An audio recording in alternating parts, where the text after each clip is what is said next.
Hello, hi everyone. Hello. Yay, we're back. We're here. We're on episode 2 of the Body and the Brain show. So I'm here with the amazing Tara, and we've made it to another week, Tara. That is always good. We should always be grateful, shouldn't we? We made it this far. Definitely. We made it to hump day. We made it to the middle of the week, and we remembered where we were meant to be. Turned up on time. Yeah.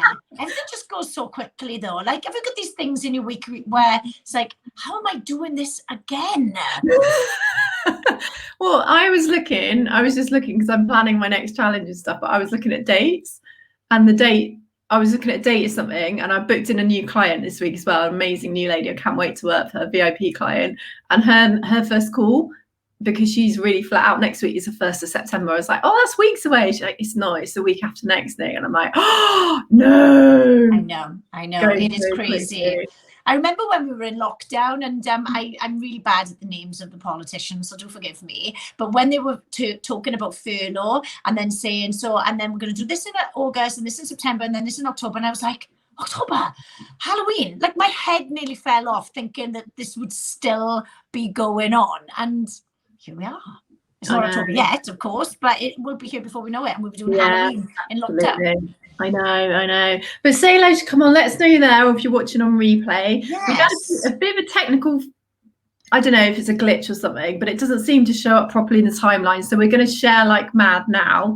Yeah, well, I'm looking at it. Say hello and let us know that this is working, or that you can hear us, or that you can see us, just so that we know it's actually doing what it's meant to do. Because, the first week it worked brilliantly. Last week it didn't seem to work so well. So I'm just going to go and find us now and share. But this week we are going to be talking all about habits, and it kind of came out of last week, really, because last week we talked about lessons from lockdown. So that, I think, was just because it's been such a big thing that's affected so many of us, that we just wanted to kind of talk about what we've learned, what we've seen from our clients, and just let you know that you're not on your own with the things that you struggle with or how you might be feeling. And I just think for a lot of people, a lot of clients, and for me certainly, I think Tara was similar, it's been quite an awakening and a bit of a shakedown of the tree of where we are, how we're feeling and what's going on. So that kind of led on to, what habits have served you through lockdown, what haven't. So we thought we'd come on this week and talk about habits. So we're going to talk a little bit about what habits are, and then we're going to go into what habits might not serve you, and why there's not really such a thing as a good habit or a bad habit.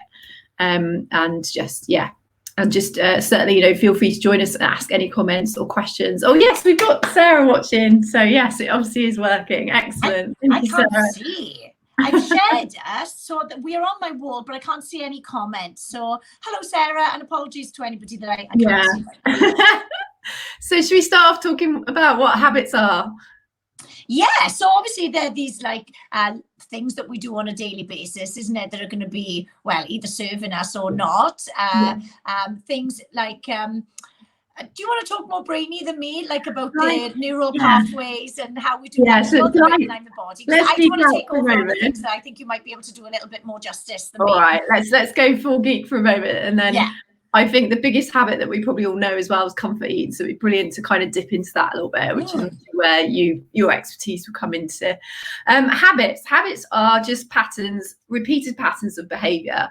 So from a brain perspective, all they are, it's something that you've repeatedly done over and over again. So the brain holds it quite high up in terms of order and priority, because it's seen as something that it's a repeated pattern of behavior that has led you to still being here. So the brain won't have a perspective on whether it's good or bad, which is why we'll talk a bit about in a minute about are habits good or bad. It will just see it as something that you do over and over again, and it's familiar and it's known, and therefore from a brain perspective, even though if it doesn't serve us, for example, the comfort eating, the brain still sees it as safe. So the biggest thing to know about habits is that we tend to very much go back to them when we're feeling stressed, worried, anxious. So the brain goes back to everything that is known.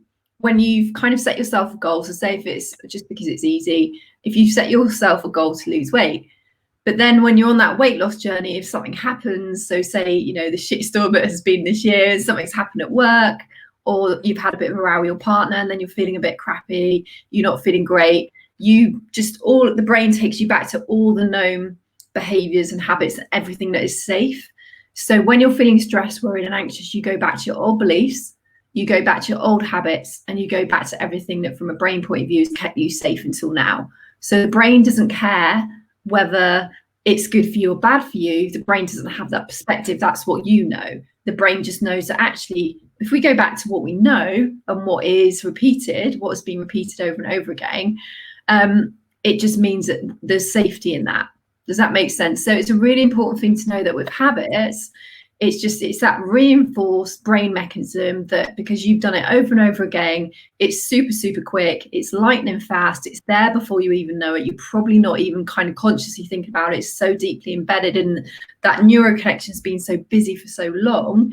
It just means that it's super, super quick and it's part of our subconscious. So that means we kind of have to raise it to be conscious thinking to then start to unpick that habit and undo that habit. Does that make sense? Yeah, absolutely. Yeah. And the thing is with that as well is like you say, is our body, our brain, and then, you know, what it encourages our body to do, it just always wants to survive. And so that familiar kind of thing of like we create these neural pathways, isn't it? It's always going to go back to that. Like our brain just wants the path of least resistance, just like we do as human beings. You know, it's like, what can we get the easiest thing off?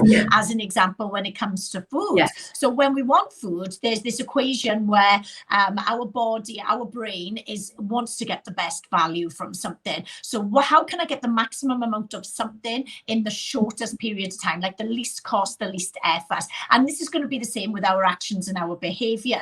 Now, as we're obviously getting older, we will have these more reinforced kind of habits, this quick stuff that we can do, so that when we are putting our seatbelt on, we can be thinking about something else. When we drive in our car, we've created these habits, we've got these little reminders, these pathways in our minds that we can be doing other things as well. So we can pay attention to stuff whilst the easy stuff is going on. And it gets harder as we're adults, isn't it? Like children are amazing at learning and growing and adapting because they're just, this neuroplasticity is just very flexible. But that doesn't mean to say that we can't change our habits either. We just need to pay a bit more attention to create that new pathway, that familiar one where we're like, oh, now I'm finding it easier. So it's the key is consistency there, isn't it? Absolutely. But I love that you talked about neuroplasticity because it's completely false. It's completely a lie. It's complete bullshit that you're too old to change, that you're of course, sorry, you're too old to change. No, not you, not at all. But there's so many myths like I'm too old to change, I'm too stuck in my ways, it's too difficult, it takes too much energy. And it's like, just go back to how the brain's designed to work. And the amazing thing about the brain is neuroplasticity, like you said, obviously a lot more in children because they're going through a whole process of pruning that takes the brain back to what their key beliefs and frameworks going to be. But actually, even now, you still have that ability. Like you'll always have it. It does tend to drop off as we get older, but you're never too old. It's never too late. It's never too difficult. It should never feel too much because you always have that ability. And it's really, really important just to remind yourself of that sometimes when you have that stuck patterns of behavior, those habits of comfort eating or being hard on yourself or losing your temper or not looking after yourself enough. All of those things that we're all guilty of at times. It's just so important to know that there's never too late to change those habits that don't serve you. Absolutely. Like drop the excuse of I'm getting on now, things can't change, it's too hard. Oh, I hate that. Do you remember the saying, old dog, you can't teach an old dog new tricks? And it's like, well, I not inherited dog, but my dog is a rescue dog or a rehome dog. And he's learned and he's changed so much. It's just not true. It's not a true thing to say to people it's too late to change. And if you think that you're making yourself, you're keeping yourself small and you're keeping yourself stuck. Just limited belief. Exactly. So chat a little bit about comfort eating and what kind of happens then with comfort eating when our fridge is our best friend and it's almost like a strobe party going on with the amount of times you open the fridge during a day in lockdown. What's going on in our brain? What's going on like in our body with comfort eating? So again, it's like this is just wanting, it's emotional. It's all emotional. So it's never about the food or the drink.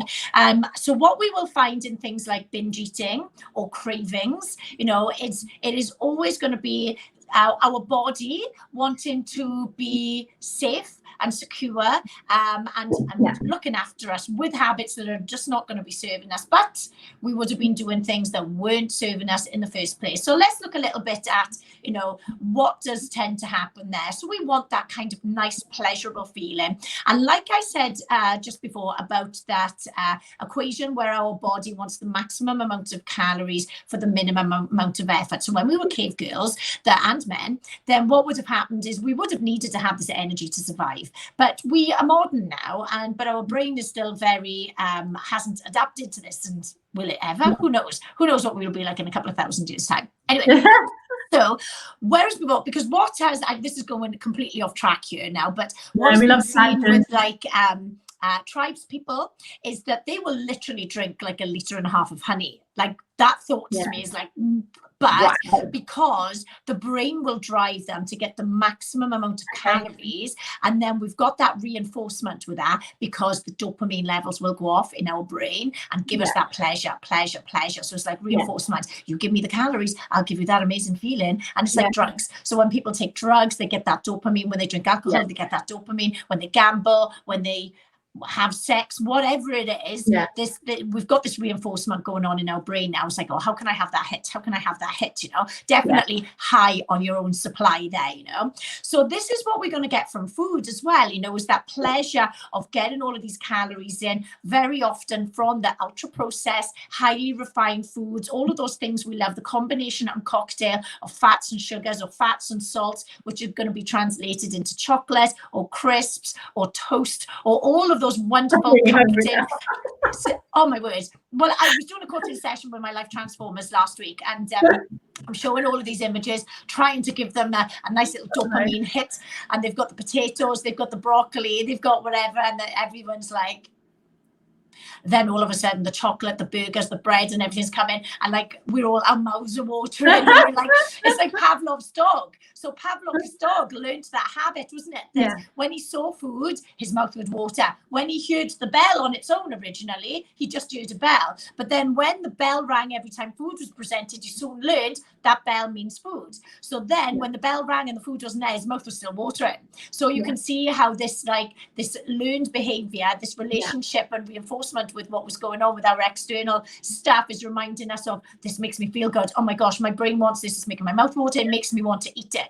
And then when we've got like these emotions then where we're at home, the weather's a bit miserable, so we feel a bit sad, a little bit down, a little bit lonely, a little bit grumpy, a little bit bored, all of these things. It's like, how can I disrupt this pattern by here right now? I need a boredom interruption. I need to make myself feel good, you know. And this is where then, you know, that comfort, because we don't comfort eat on broccoli, do we, or apples or anything like that. It's like the nice warm comfort things, like on a day where it's raining here in Swansea. I don't know what it's like with you, but hot toast with like melted proper butter in it and a cup of tea, that would definitely go down nicely right now and make me feel good. Whether it would serve right now, who knows? But we can always make a decision and a choice and move on from it, isn't it? So this is why a lot of people are going to be doing those things. We're very much eating our emotions. And of course, if we are not kind of aware of what's going on social media, and we catch ourselves in the comparison trap,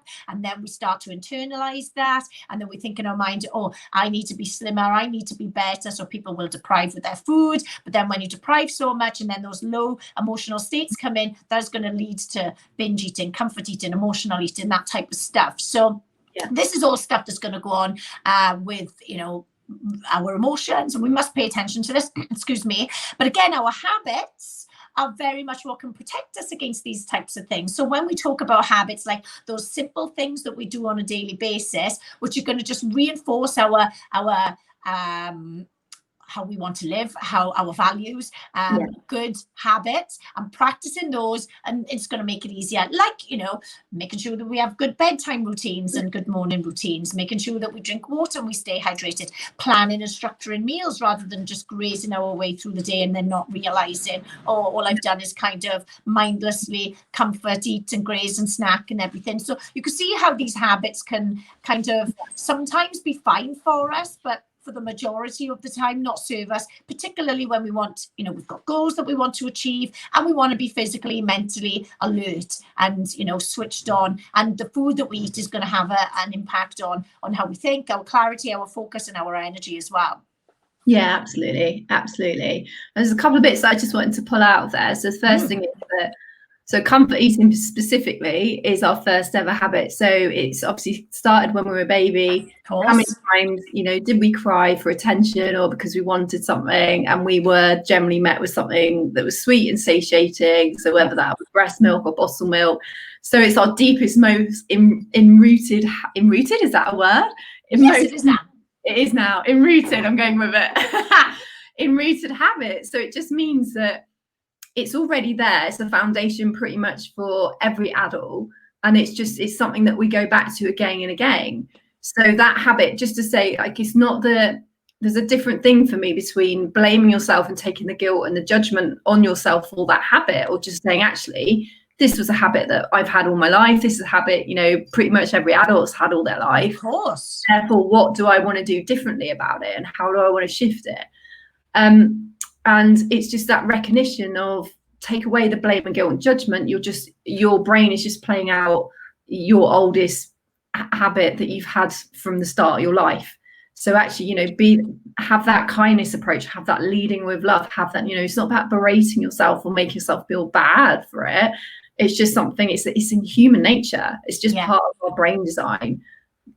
The other thing I wanted to talk about was just that, how to start the good and the bad habits. Like we often talk about, oh, it's a really bad habit of mine. You know, I used to bite my nails a lot, for example. I used to bite my hair sometimes. I was a bit of a hair twister and all those sort of things. Did you bite your hair? Yeah, I was a little bit. When my anxiety, my depression was very severe, there's all sorts of kind of nuances and tics and things of how it showed itself. But those are the good habits and the bad habits. Yeah. I would say all habits, if you go back to the brain cell that we talked about at the very beginning, all of those habits are there to protect you and keep you safe. And they're all very much embedded in a way that the brain is just trying to set that routine and structure and framework. This is what we know is safe. And it's not. And the good and the bad comes from our interpretation of it. So what I'm trying to say with that is, if you have a habit that you now perceive as bad, it's actually just a habit that you've outgrown that doesn't serve you anymore. I don't need to bite my nails anymore. My life isn't what it was, you know, where I am now is a very safe and very loved place. And I have so much brilliant stuff in my life. I don't need that habit. So I would just say, rather than thinking about bad habits and berating yourself and being hard on yourself, just think it's a framework I've outgrown.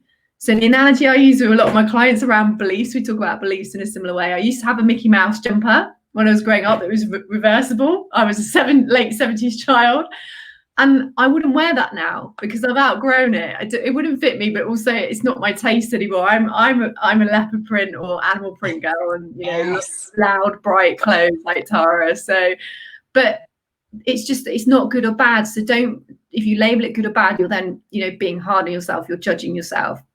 If you just say it just doesn't serve me anymore, it's a much more forgiving route to then think, right, how am I going to change this? So what would you say to someone who wants to change a comfort eating habit? How can they start? And then I'll geek out on the kind of science process. So a lot of things that I do with mine is first of all, like when somebody is finding, it's just acknowledgement, first of all, of when are these moments. So again, what I do with some of my girls, particularly when we're looking at the binge eating, self-monitoring, is first of all, paying attention to the time of day that they're eating, the foods that they're eating, who they are around, and then just making a little note of, did they feel that at that point they had a binge eating episode? So we can start to create a little bit of a picture of what's going on, and then having acknowledgement of something's presented itself here, and we can say that this tends to be a time of day where you're a bit tired, or are you around a certain person and maybe you're people pleasing or something like that. So having acknowledgement of what is going on there. and understanding that it's very much an emotional thing and trying to pay attention to dealing with that. Looking for habits then that are going to be better serving. So ones that will direct you away from food and thinking, right, I can see what's going on here right now. This is my typical trigger or whatever we want to call it. So I'm going to do something else that's going to serve me. And another thing that I do with the girls as well is to look at how they can, depending on what it is, of course, how they can stack a better habit on top of one that they've got that's very easy now. So I know this isn't so much comfort eating, but like, for me, as an example, I really struggle to drink water each day. I just find it the most hideously boring thing, and I'm almost gagging. And I'm not even a gaggy person. I'm not a fussy eater. I'm not any of that. But I'm just like, oh, water, bore off. But my first cup of coffee in the morning, easy. Put the kettle on. I cannot wait. I cannot wait for my first coffee. So what I do now is, as that kettle is boiling, I will pour myself a glass of water. So I've bolted this better habit on top of my coffee one, which is fine for me to continue to have. So I have at least then, and this is the glass, by the way, it's going to be a smaller one because anything bigger than that I just can't deal. And that will be my water. So that is just one way then of me doing something that's better for me on top of something that is quite easy. So when we've got some habits which we may label them as hard or easy, make the hard ones easier to do, and the easy ones, or the ones that aren't serving you, a little bit harder to do. So how can we create a little bit of resistance or an obstacle to that then? And, you know, this translates into many other things as well from eating. Like if somebody's really struggling to work out, you know, make it easier to do your first workout in the morning, or stretch or a walk or whatever, is by, you know, keeping your kit really like in front of your eyeballs. It's like, oh, this is my reminder to put this on. So, you know, little things like that we can do in our day to try and make us be present, pay attention, acknowledge, play it forward. What's going to make me feel good and what's. And so there's a lot of thinking going on in this. So what do you do with your clients then? So we geek out. I love so many of those, by the way. I think if you're watching this, or go and grab a pad and just jot some stuff down, because I think this is some really good stuff here. So with my clients, we use an acronym which is AIR, which is AIR. So similar to you, first of all, it's awareness. So who are you with? How are you feeling? Has something triggered you? Has someone said something? Are you in a particular room in the house? Are you in a particular environment? And just really get super aware. So that's going to bring that habit out of the subconscious into your conscious thinking. So for example, if it was comfort eating and you're cooking the children's dinner and you're just finishing off whatever they don't eat, just that awareness around it. With the awareness as well, think about the emotion that you're trying to get from that habit. Like you said, the habit is never about, especially comfort eating, it's never about the food. It's about the feeling that you want. So if it's about a particular feeling, you can then start to think, what are the other ways that I can create that feeling for myself? So that awareness, just write down those questions. Who am I with? What am I doing? How am I feeling? What time of day is it? What sort of mood am I in? You know, just the whole context around it. So get super aware. It's like kind of like a wake the fuck off bit, really. And bring that habit out of the subconscious into the conscious. The I is intention. So set an intention for a change in that habit that is bigger than the habit itself. So again, just because it's easy and we've used the example all the way through, if it was comfort eating, the intention is I want more energy as a mum. The intention is I want to feel sexy again, and I want to feel like I can fit into the clothes that I love and I feel great in, and I want my partner to, you know, I just want to feel that connection with them again, for example. So set that bigger intention, and not in a way that's about lack and fear and scarcity, but in a way that is leading with love. So, you know, I want to honor myself by not having the habits that make me put on weight and it drains me of my energy. I want to have the ones that are going to help me to lose a bit of weight, but also have my energy back and have that clarity of thinking, and, you know, be a less shouty mum and just be in the room with my children and be more connected to my partner. And, you know, cheeky winks rather than you just avoiding each other and getting undressed in the dark.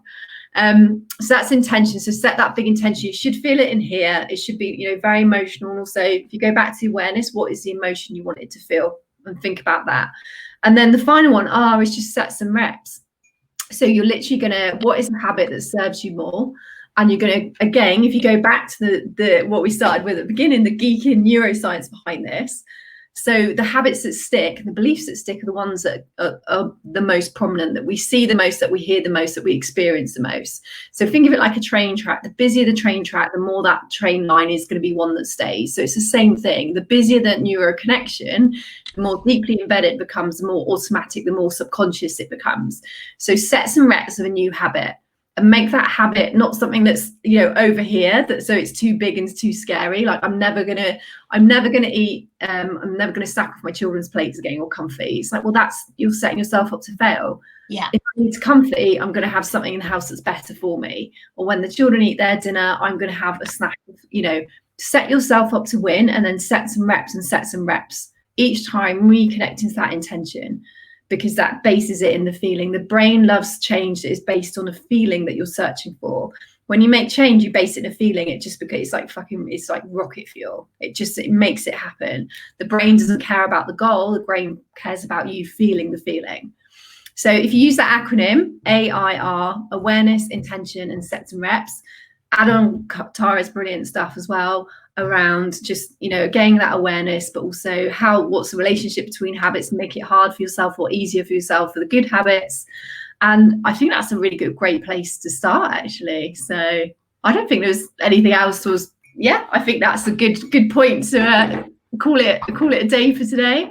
Yeah, absolutely. And I think, like, you know, that just does show, doesn't it, that we can do this, we can change everything, just pay some attention. And even just being aware from listening to things like this makes me think, you know, yeah, actually, I've just been kind of cruise controlling my way through things, thinking that they can't change, but I've never actually had, you know, the acknowledgement and the intention and then done it. So yeah. Absolutely. But as you're watching this, share what your habits are. I've got a worksheet to guide you through, so we can come back, and if you want that worksheet, just pop a comment in, and I'll send that across to you. But what should we talk about next week? Because we haven't really talked about what we're going to talk about, have we? Oh, I don't know. What can we talk about next week? What's quite nice? Your clients. Maybe somebody should comment below on what they'd like to listen to next week. Or we should invite you guys, even if you want to like reach out to one of us privately, because you feel a little bit overwhelmed putting something publicly on here. Reach out. What would you love to get some more guidance on? Maybe what are you struggling with? What could you do with some more support with? Where are you right now? Maybe maybe people are feeling a little bit unsettled now because kids are going to go back to schools, routines need to start back. So who knows? We could go something along that. But we look forward to hearing from you guys. Definitely. Pop something in the comments, let us know. And that's kind of the point of this, what we want to talk about anyway. What is going to help you most?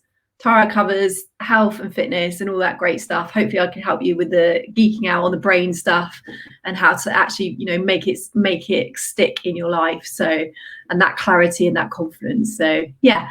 But anyway, thank you, everyone. It'd be lovely to know that you've watched. So just say replay, or if it's been useful, please share. And we should be back next week. But lots of love to you all. Have a great week. Lots of love to you, Tara. Bye. Bye. Bye.